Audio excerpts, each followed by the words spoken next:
जय माता दी दोस्तों, स्वागत है आपका इस आध्यात्मिक और श्रद्धा से भरे विशेष वीडियो में। आज हम लेकर आए हैं व्रत, आस्था और पतिव्रता नारी की त्याग की अनुपम मिसाल वट सावित्री व्रत कथा। सनातन धर्म में वट सावित्री व्रत का विशेष महत्व है। ऐसा माना जाता है कि इस दिन माता सावित्री ने अपने अद्भुत और अटूट प्रेम से अपने पति सत्यवान को मृत्यु के मुंह से वापस लाया था। तभी से यह दिन स्त्रियों द्वारा अपने पति की दीर्घ आयु और सुख समृद्धि के लिए बड़े श्रद्धा भाव से मनाया जाता है। तो आइए सुनते हैं वट सावित्री व्रत की यह पवित्र कथा, जिसे सुनने मात्र से ही पुण्य की प्राप्ति होती है। प्राचीन काल में एक राज्य हुआ करता था भद्र। वहाँ के राजा का नाम था अश्वपति। राजा अश्वपति की कोई संतान नहीं थी। वे संतान प्राप्ति के लिए रोज मंत्र उच्चारण के साथ यज्ञ किया करते थे। लंबे समय तक ऐसा करने से एक दिन उन पर ईश्वर की कृपा हुई और उनके यहाँ एक कन्या ने जन्म लिया। उस कन्या का नाम राजा ने सावित्री रखा। धीरे धीरे सावित्री बड़ी हो गई। सावित्री बहुत सुंदर और रूपवान थी। अब राजा को अपनी कन्या के विवाह की चिंता होने लगी, लेकिन सावित्री के लिए कोई योग्य वर नहीं मिल रहा था। तो एक दिन राजा ने सावित्री से कहा, बेटी तुम स्वयं अपने लिए वर की तलाश करो। सावित्री ने पिता की आज्ञा पाकर वह वर ढूंढने निकल पड़ी। सावित्री वर ढूंढते ढूंढते तपोवन में पहुंची। वहाँ सावित्री को सालों देश के राजा धूमसेन मिले। धूमसेन अपना राज्य हार जाने के कारण वह तपोवन में ही रहते थे। वहीं सावित्री ने उनके पुत्र सत्यवान को भी देखा। सत्यवान का सौम्य रूप देखकर सावित्री ने मन ही मन सत्यवान को पति के रूप में स्वीकार कर लिया। फिर सावित्री अपने घर वापस आ गई। उस समय सावित्री के पिता के साथ नारद मुनि भी बैठे थे। जब सावित्री के पिता ने पूछा, बेटी तुम्हें कोई वर मिला? तब सावित्री ने कहा, पिताजी मैंने सालों देश के राजकुमार सत्यवान को पति के रूप में स्वीकार कर लिया है।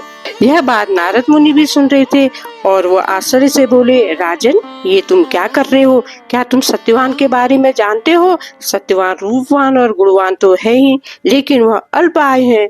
उनकी मृत्यु 1 वर्ष में ही हो जाएगी। नारद जी की बात सुनकर राजा अश्वपति चिंता में डूब गए और उन्होंने सावित्री को समझाया और कहा, सावित्री राजकुमार सत्यवान की उम्र बहुत कम है, तुम अपने लिए दूसरा वर ढूंढो। तो सावित्री ने अपने पिता से कहा, पिताजी आर्य कन्या एक ही बार अपने पति का वरण करती है, मैं सत्यवान से ही विवाह करूंगी।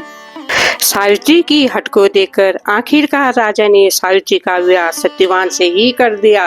विवाह के बाद सावित्री अपने ससुराल में अपने पति और अपने सास ससुर की सेवा करने लगी और अपना जीवन यापन कर रही थी।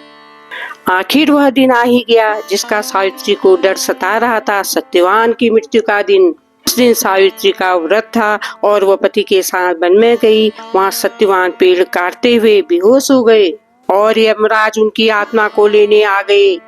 सावित्री ने यमराज का पीछा किया और अपनी बुद्धि और दृढ़ता से उन्हें प्रसन्न किया। यमराज भी सावित्री से प्रसन्न हुए और उन्होंने सावित्री को 3 वर का आशीर्वाद दिया। पहले वर के तौर पर सावित्री ने यमराज से अपने सास ससुर की नेत्र दृष्टि को मांगा। दूसरे वर में सावित्री ने यमराज से अपने ससुर का खोया हुआ राज्य मांगा और अंत में तीसरे वर के तौर पर स्वयं को 100 पुत्रों की माता बनाने का वर मांगा। अब यमराज समझ चुके थे यह कोई साधारण स्त्री नहीं है, बल्कि एक पतिव्रता नारी है जो अपने पति के जीवन पाने के लिए कुछ भी कर सकती है। तीसरे वर के कारण यमराज को सत्यवान का जीवन वापस करना पड़ा, क्योंकि बिना सत्यवान के यह वर पूरा नहीं हो सकता था। वट सावित्री व्रत की कथा हमें यह सिखाती है कि सच्ची नारी शक्ति, श्रद्धा और संकल्प का प्रतीक है। सावित्री ने अपने पति के प्राणों को यमराज से वापस लाकर यह सिद्ध किया कि एक सती स्त्री की भक्ति और सास से भगवान भी प्रभावित हो जाते हैं। अतः यह वट सावित्री व्रत केवल एक धार्मिक परंपरा नहीं, बल्कि एक प्रेरणा है समर्पण, प्रेम और शक्ति की। तो दोस्तों कैसी लगी आपको वट सावित्री की यह कथा? अगर यह कथा आपको पसंद आई तो आप इस वीडियो को लाइक और शेयर जरूर करें।